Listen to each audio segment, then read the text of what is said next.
कुंती साहू के स्वर में यह गीत।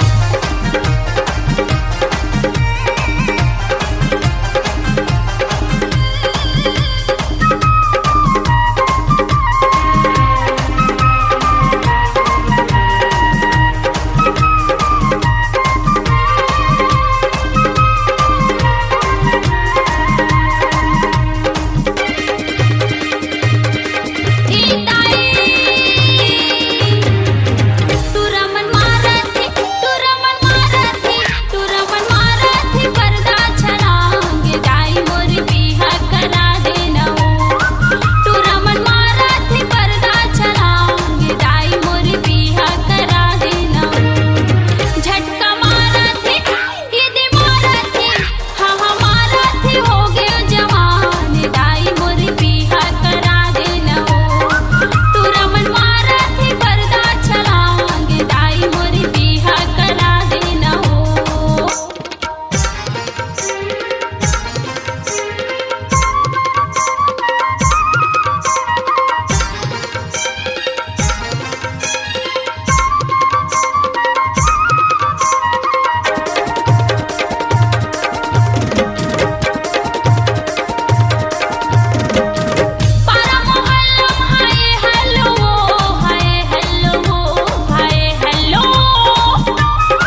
आवाज को दीजिए एक नया मुकाम। डिजिटल रिकॉर्डिंग की दुनिया का जाना पहचाना नाम स्वरांजलि, जहां गूंजती हैं ध्वनियां अपनी माटी की सौंधी सुगंध के साथ। छत्तीसगढ़ी संगीत के विविध रंग जो पहुंचाते हैं पूरे प्रदेश में डिजिटल रिकॉर्डिंग के संग। स्वरांजलि स्टूडियो, नेमीचंद गली नंबर 2, गंजपारा, रायपुर।